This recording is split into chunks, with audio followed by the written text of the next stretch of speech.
언론에서는 별로 주의를 안 하던데 시진핑 주석이 어떻게 보면 폭탄 선언일 수도 있는 말을 한마디 했어요. 그러니까 안 나올 수도 있고 나온다면 우리가 한 번도 못 들어본 그런 정책이 나올 가능성도 있습니다.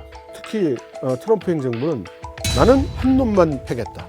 이렇게 되는 상태라는 걸 의미합니다. 그래서 중국이 강대강?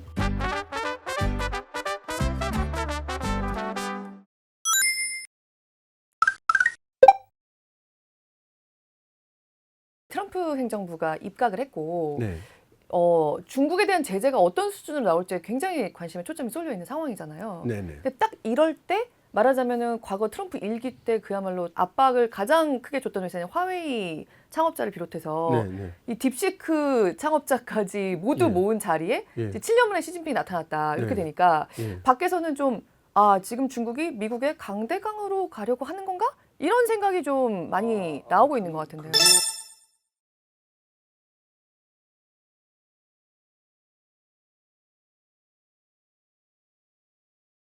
지금 경제적인 이념의 근본이 어떻게 되냐면 민간 경제와 국유 경제, 그러니까 사유제와 공유제를 병진한다.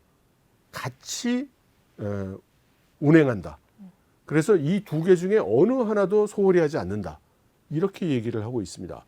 그러니까 민간 경제를 소홀히 여기거나 업수히 여기거나 약화시키는 의도가 없다는 거죠.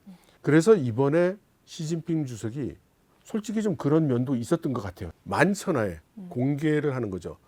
아니야, 나는 민간 경제를 이렇게나 지지하고 있어. 우리 중국 민간 경제 없어지지 않아. 절대 흔들리지 마. 그래서 중국 공산당의 이 구호 중에 두 개의 동요하지 말 것이라는 구호가 있어요. 사유제는 절대 없어지지 않고 절대 박해받지 않는다. 공유제는 절대 없어지지 않고 절대 박해받지 않는다. 아까 말씀드린 대로 이 두 개가 다 영원히 존속하리라. 그래서 동요하지 마라. 라서 이렇게 하는 겁니다. 그래서 하지만 사람들은 의심하고 하지만 사람들은 동요했죠. 그래서 이번에 심지어 마윈 같은 문제 인물까지 불러가지고 여러분 보세요. 마윈 왔잖아요. 나 마윈 미워 안 해요. 나 마윈 박해 안 해요. 그리고 여기 있는 기업인들 다 민간 기업인들이잖아요. 내가 이 사람들 좋아한다니까 서포트한다니까. 그러니까 여러분들 믿어주세요. 라고 지금 얘기하고 있는 겁니다. 언론에서는 별로 주의를 안 하던데 시진핑 주석이 어떻게 보면 폭탄 선언일 수도 있는 말을 한마디 했어요. 그게 뭐냐면 그 공공 부분에서 민간 기업에게 지불 안 하고 있는 돈들 그거 지불해야 된다. 이렇게 얘기를 했어요.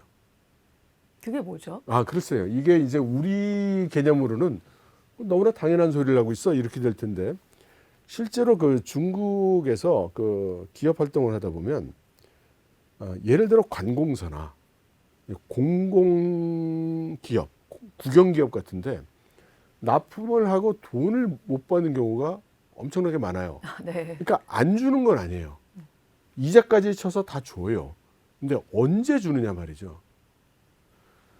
그러니까 뭐 한 5년 정도 끄는 건 보통이에요. 한 5년. 그러니까 내가 물건을 납품하고 돈을 못 받으면 내 자금이 안 돌잖아요. 그렇죠. 그러면 자금이 안 돌면 이제 기업이 어렵지 않습니까? 네. 그런데 안 주는 거예요. 못 준다고 해야 되나 안 준다고 해야 되나 아무튼 나한테는 돈이 안 들어와요. 이런 돈이 엄청나게 많습니다. 엄청나게 많아요. 예를 들어서 뭐 이동통신사 같은 경우에 아마 지금까지 그 민간 기업한테 안 주고 있는 돈이 다 합치면 아마 1년 매출보다 더 많을 거예요.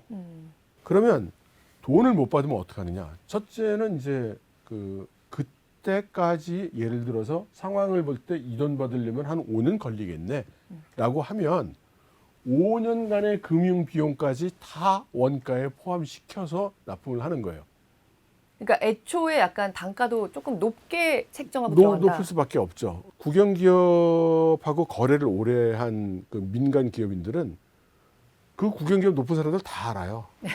그리고 그 국영기업 높은 사람들이 큰 소리도 잘 못 쳐요. 다 뭔가 빚졌어. 그래, 그런 상황이 이제 되는 겁니다. 그러면 새로운 기업이라든가 우리 같은 외국 기업은 이 문턱을 넘기가 너무너무 그렇겠네요. 어려운 거죠. 그런데 이번에 그런 돈들 다 청산하라라는 메시지가 있었다고요. 워딩을 그대로 하면 청산하라라고는 안 했습니다. 네. 이건 돌려줘야 한다라고 그렇게 이야기를 했어요. 그거는 시진핑 주석도 이걸 단박에 다 돌려줄 돈이 없다는 거를 아는 겁니다. 그런데 이제 그 최고 존엄이 우리 정책 방향은 그거다라고 얘기를 하는 거죠. 그러면 첫째로 힘세고 머리 좋은 기업가들은 이 발언을 이용해서 뭔가를 또 얻어낼 것이고 두 번째는 오늘 이 자리에 오신 기업인 여러분들은 혹시 받을 게 있으면 요청해 보셔도 좋겠다. 그런 이야기가 되는 거죠. 트럼프 2기가 시작을 하고 예. 온 세계가 다 숨죽여서 이제 어떻게 하면 조금 이 트럼프 행정부와 발맞출 수 있을까? 이거를 걱정하고 있는 타이밍에 마침 이런 모습을 보인다는 거죠. 예, 예. 그러다 보니까 아무래도 밖에서는 진짜 이제는 조금 우리도 뭐 강대강으로 좀 가보겠다라는 게 정말 없을까?라는 의구심을 아무래도 좀 갖게 되는 것 같은데요. 그런데 그 중국 정부는 지금까지 일관되게 얘기하고 있습니다.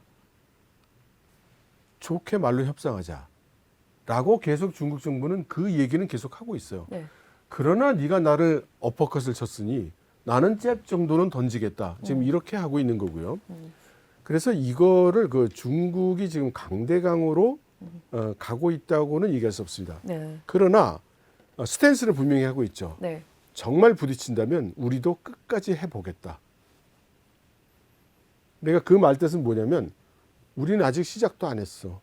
왜냐하면 우리는 아직도 좋게 말로 해결했으면 좋겠어. 이제 이런 스탠스인 거죠. 일관되게 그렇게 얘기하고 있습니다. 그 방금 말씀하신 대로 그 마윈이 여기 참석한 것도 굉장히 좀 화제가 됐잖아요. 아 정말 그 놀라운 일이죠. 사실 뭐 어떻게 됐을지도 모른다는 소문까지 있었다가 뭐 전 세계를 떠돌고 있다 이런 루머의 주인공이었는데 여기 지금 한 자리에 했다는 게 이게 의미하는 바는 또 구체적으로 어떤 게 있을까 이것도 좀 궁금해지는데요. 그러니까 이것이 이제 아는 사람한테는 이게 큰 메시지예요. 공산당의 입장에서 보면 일단 마윈이 그 성장한 과정에 상당히 불법이 있었습니다. 그리고 미국에서 ADR 상장할 때도 불법적인 상장을 했고 미국에 이제 상장을 할 때 이 알리페이 부분이 불법이었던 거예요. 당시 중국은 네. 금융관계법이 이렇게 그 지불을 하고 받고 하는 거는 민간은 못하게 돼 있고 금융기업만 하게 돼 있습니다. 은행업의 라이센스를 가지고 있어야 이걸 할 수 있다는 거예요. 네. 그런데 그거를 그냥 상장을 하려고 한 거죠. 그래서 그걸 어떻게 했냐면 본인이 독단적으로 알리페이 부분을 떼서 자기 개인 회사로 떼고 기존 알리바바에서는 이 지불 처리 부분이 없다. 그래서 불법적인 부분이 없다.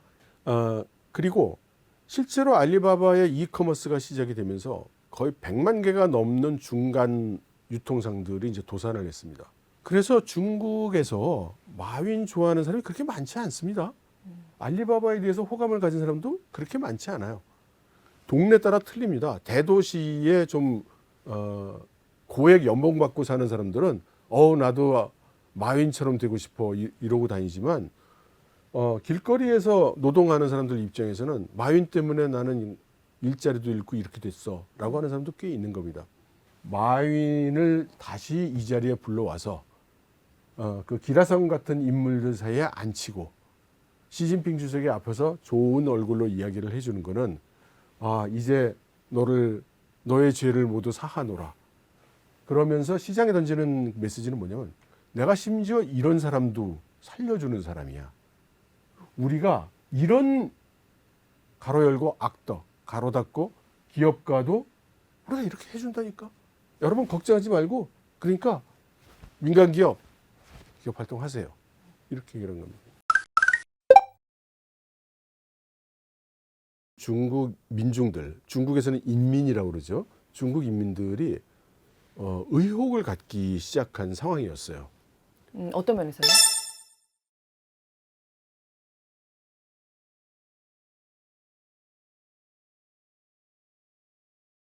신질 생산력으로 하라고 그러는데 그걸 구체적으로 얘기하면 기술 혁신으로 뭔가 확실히 달라지게 변모하라고 그러는데 그건 말만 있고 실제 구체적인 방법이 없는 거 아니야?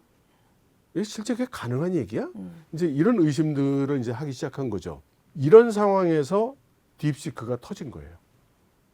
그러니까 그렇게 미국이 제재를 하고 GPU도 안 줘서 저성능 GPU 쓰고 네. 뭐 미국에서 박사한 애들 없어서 국산 박사 쓰고 네.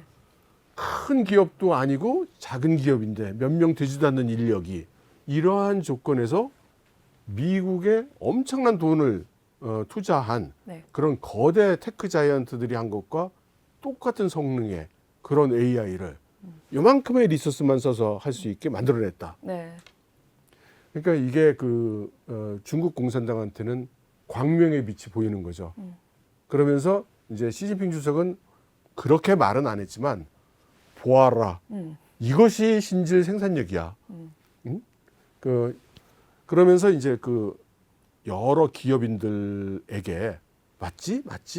이런 동조도 얻고 그럼으로써 이제 중국 국민들한테 이 방향으로 가면 되겠구나. 그래, 우리 성에서도 몇백 명이 모여서 회의를 했는데 이게 우리의 갈 길이래. 우리 이길 수 있나 봐. 이제 이렇게 이제 상황을 조성하는 겁니다. 딥시크는 뭐 정부 쪽의 커넥션이나 정부 쪽의 지원금이 전혀 없다고요? 제가 이렇게 말씀드릴게요. 이 친구가 소위 4대 퀀트 펀드의 하나를 이루고 돈도 많이 벌었는데 여기서 중국 공산당이 압박을 합니다. 무슨 얘기냐면 중국의 주식 투자 인구가 엄청나게 많아요. 이 특히 농한기의 시골에 가보면 농사꾼들이 다 PC 앞에 앉아가지고 주식 투자합니다. 그럼 이 사람들이 주식 투자를 해서 돈을 많이 벌었을까요? 아닐 것 같죠? 그래서 중국 공산당이 이제 압박을 이렇게 하는 겁니다. 니들 좀 문제가 있는 것 같으네? 보니까 니들이 우리 중국이 노동자, 농민, 병사의 나라인데 가만 보니까 네가 노동자, 농민들의 주머니에서 돈을 빼가고 있는 것 같아. 라고 한 거예요. 그래서 니들 지금 한 건데 좀 문제가 있어 보여. 라고 얘기를 하니 이 친구들이 이제 고민을 한 거죠. 우리 그럼 어떻게 해야 되지? 중국 공산당하고 정면으로 한번 붙어봐? 이게 말도 안 되잖아요. 네. 그래서 착안을 한 게 그러면 요즘 유행하는 AI를 이용한 기법으로 우리 바꿉시다. 라고 이 노선 변경이 된 거예요. 그래서 우린 돈이 좀 있으니까 그럼 AI 하려면 뭐 해야 돼? 뭐 GPU 있어야 된대요. GPU가 미국에서 제재를 해서 사기가 어렵대요. 나 돈 있어. 뭐 있는 거 긁어 모아 시장에서. 이런 식이 된 겁니다. 그래서 실제로 가서 AI를 개발하려고 가서 보니까 사람이 없잖아요. 그래서 남들은 미국에서 뭐 큰 유명한 대학에서 박사 따고 온 사람들 뭐 100명, 1000명 막 이렇게 쓸 때 그 친구는 일단 손에 닿는 자기가 잘 아는 그런 국산 박사, 국산 대학 졸업생 쓰고 그래서 없는 자원을 아껴가면서 자기가 목적하는 AI를 개발한 거예요. 그러니까 이 개발 과정을 볼 때 여기 어디에 중국 정부가 예쁘다고 돈을 줬겠어요. 근데 외부에서는 약간 예. 그렇게 발표된 내용이 다일까? 약간 이런 식의 이야기들도 자꾸 나오기도 하고 말하자면 이 딥시크 창업자나 거기 천재 여자 박사 있잖아요. 네. 이런 사람들이 약간 좀 스타로 좀 제시된 거 아닐까? 약간 이런 얘기들까지 좀 나오고 하니까 무슨 젊은 박사, 젊은 인재 뭐 이런 얘기들 많이 하는데요. 요거 조금 설명을 필요로 합니다. 네네. 일단 중국이 월반을 하는 체제라는 거를 좀 이해하셔야 돼요. 네. 그리고 중국 같은 경우에는 공부를 잘하고 얘 천재인데? 뭐 이런 느낌이 들면 팍팍 월반시켜가지고 빠르면 16살에 대학을 갑니다. 16, 뭐 좀 있어도 17. 17에 대학 가는 친구들은 꽤 있어요. 그럼 걔네들이 가는 대학이 어디냐? 북경대학, 청와대학 같은 네. 최고 명문을 갑니다. 네. 그럼 이 친구들이 또 4년 걸려서 졸업을 안 해요. 네. 막 한 3년 되면 졸업하고 그래요. 그러면 16살에 예를 들어서 16, 17에 가가지고 3년에 졸업을 하면 이 친구가 20살이면 대학을 나오는 거예요. 그러면 이 친구가 20살에 대학을 나와가지고 지금 나이가 35이야. 그럼 우리나라 같으면 스펙 쌓고 군대 갔다 오고 뭐 하고 나면은 이제 사회 초년생. 그렇죠. 그러나 중국에서는 35이야. 근데 내가 천재과야. 그래서 나는 21살에 대학 졸업하거나 20살에 졸업했어. 그래가지고 나는 15년을 일했네.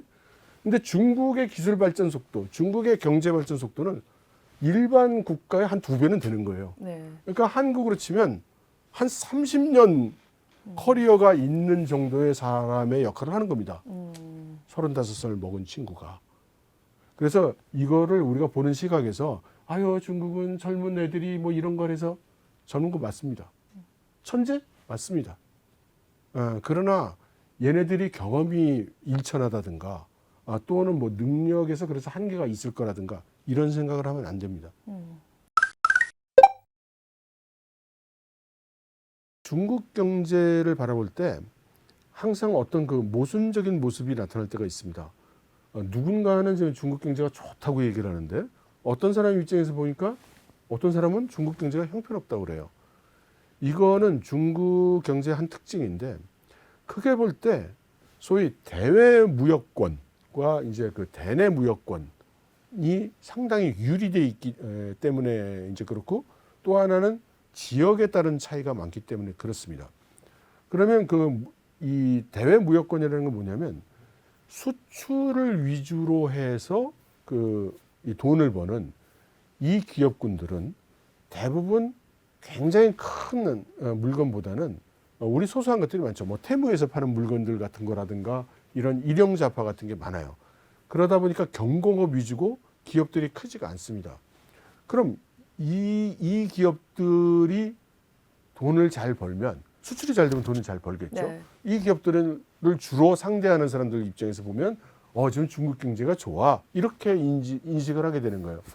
그런데 요 옆에서 철강 회사를 하는 국영 기업이 있어요. 안 사죠. 철강은 되게 지금 중국이 대표적으로 이제 밀어내기 하고 있는 품목이다. 그렇죠. 네. 예. 그러니까 그것도 표현 잘하셨어요. 네. 지금 철강이 과잉 생산이라고 다 얘기하잖아요. 네. 그래서 이거를 밀어내기 수출을 하고 덤핑을 하고 그래서 세계 경제에 부담을 주고 상대국 경제를 어지럽힌다라고 하는데 그러면 이 덤핑으로 수출한 철강 회사는 돈을 잘 벌까요? 그러니까 이제 기업들도 어렵고 밖에서도 조금 가격이 교란이 된다 이렇게 얘기를 하고 있죠. 두 번째 질문이요. 네. 아니 과당 경쟁을 하고 있다면서요. 중국 내에서. 그러면 해외에 수출하고 있는 철강 기업이 중국의 철강 기업이 100개라면 그럼 해외에 수출하고 있는 철강 기업은 몇 개나 될까요? 그 중에 비중이 크진 않을 것 같습니다. 네, 몇 개 안 되겠죠? 네. 그건 무슨 뜻이냐면 100개의 철강 회사가 있는데 5개가 출혈 수출을 하거나 덤핑 수출을 해서 시장 질서를 어지럽히고 있다면 95개의 철강 기업은 죽을 마신 겁니다, 지금. 그래서 이거를 그렇게 해서 중국이 떼돈 벌고 있다 이렇게 인식할 게 아니고 저럴 수밖에 없는 식으로 지금 중국의 철강 산업이 지금 절단이 났구나 이렇게 보시는 게 현실에 가까울 겁니다. 지금 상황에서 이런 얘기도 나오더라고요. 그러니까 어쨌든 민간 기업들에게 너희들이 좀 알아서 살려봐라 이 경제를 라는 식의 신호를 보낸 거기 때문에 네. 3월에 양회 있잖아요. 네. 그때 이제 대체로 뭐 앞으로 어떤 식으로 경기를 부양할 건지 이런 거에 대한 메시지가 나올 텐데 네. 생각보다 그 부양책의 규모가 크지 않을 수도 있을 거다 이런 얘기도 나오던데요. 어떻게 보세요? 이 부양책이라는 세 글자가 이게 문제입니다. 네. 이게 무슨 정부가 와서 무슨 아이스크림을 입에 떠먹여 주는 거를 부양책이라고 이렇게 느끼는 것 같은데 사실은 중국이 부양책을 안 쓴 게 아니고 지금 계속해서 최근 써왔어요. 주머니가 가벼운 사람한테 돈을 넣어주면 그게 풀립니다, 시장으로. 네. 먹기도 하고 사기도 하고 막 하잖아요. 그렇죠. 근데 부자들한테 돈을 쓰면 그건 다 어딘가 주머니로 들어가는 거예요. 그럼 그 돈은 시장으로 다시 안 나온단 말입니다. 두 번째 문제. 네. 그렇게 해서 돈을 썼어요. 내가 공돈 100만 원이 생겼어요. 우리 집에 1억을 줬어. 그래서 네. 아버지가 저한테 100만 원을 줬습니다.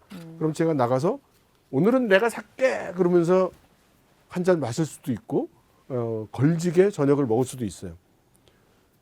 다음 날도 먹을 수 있나요? 일시적이다. 한 번 먹고 나면 다음 날도 못 먹어요. 그럼 뭐냐? 돈을 푼 효과가 반짝 효과로 끝난다는 겁니다. 그래서 두 번째 방법이 나옵니다. 소비 쿠폰이요. 소비 쿠폰은 거의 강제적이 되죠. 뭔가를 사야, 네. 뭔가 소비를 해야 거기다 이제 돈을 보태주는 거니까. 그러니까 이거는 소비 진작 효과가 있을 것이다. 네. 그래서 이거를 한 거예요. 그런데 이걸 해보니까 지금 쓰던 것보다 더 많이 써야 되는데 네. 지금 워낙 좀 우중충하다 보니까 사람들이 내가 100원을 쓰고 살았는데 전략해서 소비 쿠폰이 30원이 들어왔어요. 네. 그러면 정부 입장에서는 100원은 쓰고 소비 쿠폰 30원을 더 쓰란 말이야. 이게 정부의 의도인데 그렇죠. 실제로는 야 30원 요거 이렇게 주머니에 넣고 내 돈 70원하고 정부가 준 소비 쿠폰 30원하고 합쳐서 그대로 100원 쓰는 거예요. 네. 그러면 소비가 늘어나는 게 하나도 없잖아요. 그렇죠. 그래서 이제 다시 새로 등장을 합니다. 그게 이구환신이죠.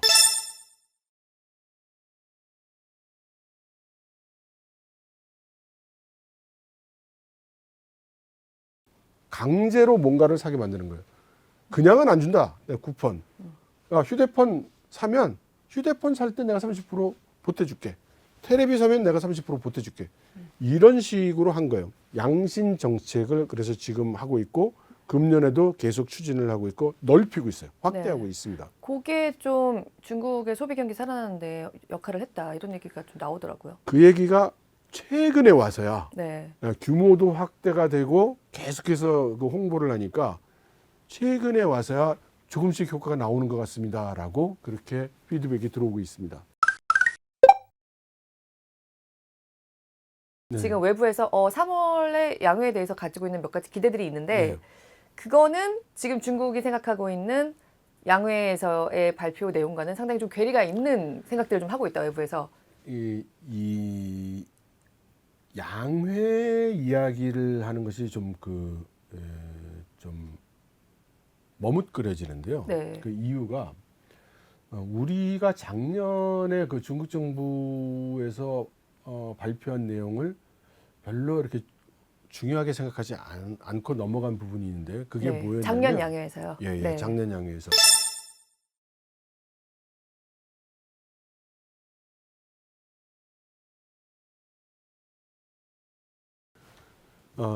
이 정부 그러니까 당정 역할의 조정이 있었어요. 그러니까 이전에는 이런 경제 운영이라는 건 다 국무원, 말하자면 중앙정부 소관이었습니다. 그래서 생각해 보시면 리커창 총리 같은 사람이 양회에 나오면 딱 나와서 그 작년에 우리 정부의 경제 운영 성과는 니라요 이렇게 얘기를 하면서 네. 이제 금년에 이런 정책을 펼 거고 이런 성과가 올 거라고 얘기를 했었죠. 네. 이 경제 정책을 만드는 주체가 이 정부였단 말입니다. 네. 그러니까 정책 논의 과정이 있고 그러니까 정책 논의 과정에서 많은 정보가 나왔어요. 네. 그러니까 양회를 하게 되면 당연히 많은 정보가 나왔습니다. 네. 근데 작년에 어떻게 되냐면 정책 결정은 당에서 하고 정부는 그냥 하라는 것만 해. 이렇게 됐어요. 그래서 지금 그 3월에 네. 소위 전국 양회가 열리는데 전국 양회가 열리려면 그 전에 각 성에서 양회가 열리고 각 성에서 양회가 열리려면 그 전에 성 아래에 있는 시에서 양회가 열리고 이렇게 네. 계층별로 돼야 됩니다. 네. 당연히 이 과정에서 요번 정책은 뭐야? 그러니까 거기에 알아서 좀 맞춰. 뭐 이런 것들이 전달이 되겠죠? 이게 요번에 없어요. 그걸 그 뭘 의미하는 거죠? 뭘 의미하느냐면 당에서 결정하고 있다는 겁니다. 네. 이 그 정부에서 결정하고 있는 게 아니라, 물론 정부의 높은 사람이 당에서도 높은 사람이기 때문에 그 법의 그나물일 수 있지만 큰 차이가 하나 있어요. 중국 공산당에는 아주 엄격한 기율이 있습니다. 그래서 그 기율을 어긴 사람은 막 잡아가죠. 이 공산당 기율 제1조. 당내 일은 당외에 누설해서는 안 된다. 그러니까 이게 정부 행위로서 이 정책을 수립할 때는 이게 좋겠냐 저게 좋겠냐 이러면 이런 효과가 있을 것 같다 저런 효과가 있을 것 같다 이런 얘기가 쭉 나오지만 네. 당에서 협의를 하면 자기들끼리는 막 갑론을박을 하지만 외부에 알려지질 않아요. 그럼 올해 양회 이후에 예. 밖에서 굉장히 좀 관심이 많잖아요. 근데 생각하는 어떤 중국이 이렇게 갈 것이다라고 하는 그런 정보가 나오지 않을 수도 있겠네요. 그러니까 안 나올 수도 있고 나온다면 우리가 한 번도 못 들어본 그런 정책이 나올 가능성도 있습니다. 전 세계에 초점이 몰려 있는 건 트럼프 행정부의 각종 정책들 중에서도 도대체 중국이랑 어떻게 할 거냐 여기에 지금 진짜 관심이 쏠려 있다고 할 수 있는데 중국은 일단은 자기 패를 좀 내놓지 않는 상태로 지켜보면서 갈 수 있을 것 같다. 그것보다는 중국은 지금 뭐 미국하고 적극적으로 나와서 싸우자는 상황이 아니잖아요. 웬만하면 좀 참지 그래라는 입장이지 않습니까? 그러니까 중국은 적극적으로 미국을 공격할 수는 없어요. 트럼프 행정부가 뭔가를 해오면 중국이 대응할 수는 있겠죠. 그러니까 중국 정부는 트럼프 행정부가 하는 거를 봐서 그에 대한 대응을 할 수밖에 없습니다. 그러면 트럼프 행정부는 지금 중국에 어떤 액션을 취하고 있는가? 지금까지는 10% 관세 더 올린 거 정도밖에 없고 뭐 펜타닐에 대한 비난을 하고 있는 것 정도밖에 없죠. 네. 그것은 트럼프 행정부가 아직 중국을 공격할 태세가 다 준비되지 않았다는 걸 의미한다고 봅니다. 그래서 그리고 트럼프 내각에 있는 사람들이 이미 모두 발언을 했어요. 미국의 가장 큰 잠재적 경쟁자이며 잠재적 적은 중국이다. 이렇게 이미 다 선언을 했습니다. 네. 그러면서 러시아는 이미 이제 그 계열에서는 이제 빠졌다 이렇게 네. 얘기를 했거든요. 네. 그럼 무슨 뜻이냐? 미국 특히 트럼프 행정부는 나는 한 놈만 패겠다. 이렇게 되는 상태라는 걸 의미합니다. 그래서 중국이 강대강 그럴 리가 없죠. 지금 그 트럼프 행정부가 지금 이렇게 요걸 어떻게 요리할까 그러면서 지금 이러고 있는 상황이란 말이에요. 그러니까 지금 중국은 트럼프 행정부가 어떻게 나올까? 레프트 컷이 날라올까? 스트레이트가 날라올까? 그럼 나는 요렇게 맞고 요렇게 쳐야지. 이제 이러고 있는 상태인 거죠. 네. 그래서 지금 그래서 중국에서 되도록이면 어쨌든 약간 그 점에 있어서는 중국과 미국이 좀 공통적인 점이 있다고도 어떻게 보면 할 수 있겠는데 미국도 약간 미국 땅에서 웬만한 게 다 이루어질 수 있도록 하겠다는 쪽으로 좀 정책이 가고 있는 면이 있잖아요. 네. 근데 중국도 미국한테 좀 때려 맞아도 생존할 수 있도록 중국 안에서 웬만한 것들이 다 해결되도록 하겠다는 게 굉장히 좀 강하다. 이렇게 분석들이 되고 있는데요. 네, 이게 네. 예, 그거 아주 잘 지적하셨습니다. 이게 같기도 하고 다르기도 하거든요. 네. 우선 하나가 전 세계가 지금까지 하나의 글로벌 시정을 이루기 위한 방향으로 움직여 왔습니다. 그리고 그것을 그렇게 주도적으로 이끌고 나간 건 사실 미국이었죠. 근데 지금 트럼프 행정부는 그런 그 글로벌 하나의 시장에서 본인이 원해서 담을 쌓고 있는 것처럼 보입니다. 그래서 관세를 많이 올려가지고 미국 안에서 뭘 팔고 싶으면 다 미국 안에 들어와서 만들어라. 그에 비해서 중국은 어떤 입장일까요? 중국은 여태까지 이 하나의 글로벌 시장의 최대 수혜를 받아온 국가예요. 네. 여기서 떠날 수가 없는 겁니다. 그러니까 중국은 나는 절대로 여기서 못 떠나요. 중국의 시각은 이거 여차하면은 미국이 여러 동맹국가 데려와서 우리 패겠는데? 네. 우리는 타이완 수복해서 조국 통일해야 되는데 말이야. 그럼 미국이면 가만히 안 있을 것 같은데? 그럼 미국이 어떻게 할까? 그래서 중국은 자국 내에 공급망이 온전히 다 있어야 된다고 이야기를 하는 거예요. 그러니까 중국의 입장은 내가 모든 걸 내 안에서 해결하고 싶기 때문에 모든 공급망을 준비해야 돼라는 거라기보다는 미국과 서방이 나를 똘똘 말아가지고 출입을 막을 것 같으니 그러면 난 안에서 다 내가 필요한 거 다 만들 수 있어야 돼. 이제 이런 입장이 되어 있는 겁니다. 그래서 최종적으로 겉으로 나타나는 모습은 비슷할지 몰라도 그 동기나 방법은 다르다. 그렇게 말씀드리겠습니다. 또 하나 제가 좀 지적하고 싶은 게 미국이 기술 제재를 많이 하고 반도체를 제재하고 막 이랬잖아요. 네. 중국에서는 여기에 대한 그 위기감이 네. 엄청나게 높습니다. 그래서 우리나라는 이공계를 안 가잖아요.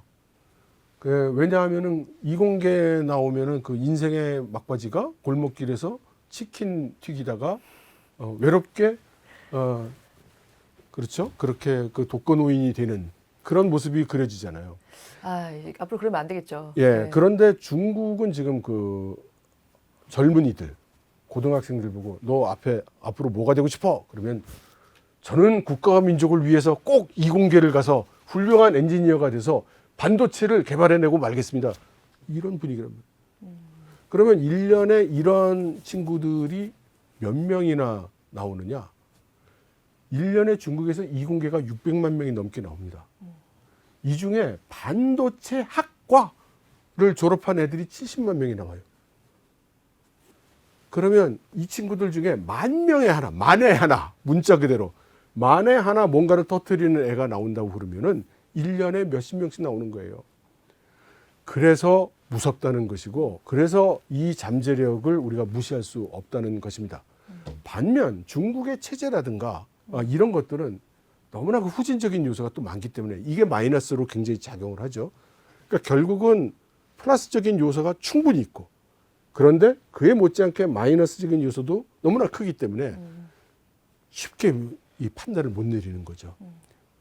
그러니까 어느 한쪽을 크게 보시면 그쪽으로 이제 결론을 내리시게 되겠죠. 참 그 위기감이라는 것만큼 엄청난 그 동기가 진짜 없는 것 같다는 생각이 들기도 하고요. 네. 근데 그렇게 똑똑한 사람들이 많은데 네. 약간 어떤 그런 체제가 네. 상당히 어떻게 보면은 민주적이지 않은 체제가 오랫동안 유지될 수 있는 것도 되게 어떻게 보면 좀 불가사의하다는 생각 들고 그러네요. 그게 말입니다. 네. 아까 제가 이 마르크스 레닌주의부터 얘기를 하지 않았습니까? 네. 제가 하나 질문을 던져볼게요. 시진핑이 뭐 중국몽 한다고 하잖아요. 네. 그래서 중국몽의 구체적인 내용이 뭔지 혹시 들어보신 적 있어요? 제가 이렇게 설명을 드릴게요. 우리나라에 매년 수만 명의 중국 유학생이 옵니다. 그리고 우리나라에 지금 그에서 일하고 있는 중국인들이 굉장히 많잖아요. 네.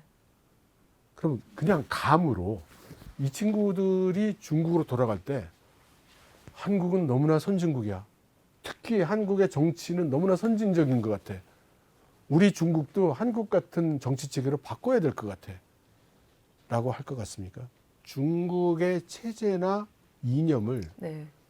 계속해서 바뀌어온 이념을 조금 이해를 하시면, 그러니까 중국인들의 현재 이념 체계에서 봤을 때 한국의 정치 체계나 한국 정당의 이념 체계나 한국인들이 이야기하는 정치 담론을 수용할 수가 없는 거예요. 그러니까 그 사람들 입장에서 봤을 땐 이런 말하면은 굉장한 비난을 받을 것 같은데, 봤을 때 수준이 좀 떨어진다. 라고 생각을 할 겁니다. 효율적이지 않다고 보는 건가요? 아니, 효율 문제가 아니라요. 네. 그 근본적인 발전이 없구나 이렇게 생각할 거예요. 어떤 면에서요? 그러니까 중국의 미국 어딕을 막론해서 공산주의라는 게 출발점이 변증법 사상에서 출발한다고 하지 네. 않습니까? 그럼 간단히 얘기해서 어떤 태제가 나오고 거기에 대한 반론이 나오고 그러면 갑론을박하다가 이 두 개가 융합승화되면서 정반 합으로 나오면 정반 합의 안 된다. 그 합이 이 한국은 되질 않으니 그러니까 발전이 물질적인 수준의 향상은 있었겠지만 사상의 발전이 이루어지지 않고 답보하고 있으며 그래서 정치 체계가 맨날 똑같고 이 정당이 집권하면 전부 왼쪽 끝으로 갔다가 저 정당이 집권하면 모두 오른쪽으로 가버려서 핑퐁처럼 왔다 갔다만을 하는 이런 모습으로 보이는 거죠. 그래서 그 마음속 깊숙이 한국의 체제에 대한 존경심이랄까 이런 게 별로 안 나오는 겁니다. 지금 우리 사회의 굉장히 가장 큰 숙제이기도 한데 네. 예. 아무튼 그런 인상을 이미 중국에서 이미 받고 있고 네. 네.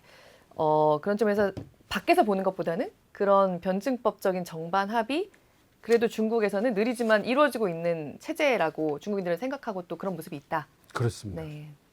그리고 말씀하신 것처럼 진짜 올해 이후로 중국 경제와 이 미국에 맞서는 혹은 네. 미국의 이 공격을 피해야 하는 중국의 상황은 정말 어디로 갈까? 여기에 예. 대해서는 진짜 정말 커다란 물음표인 네. 정도의 상황인 거다. 네. 오늘 박사님 너무 긴 시간 말씀 감사드립니다. 네, 고맙습니다. 네.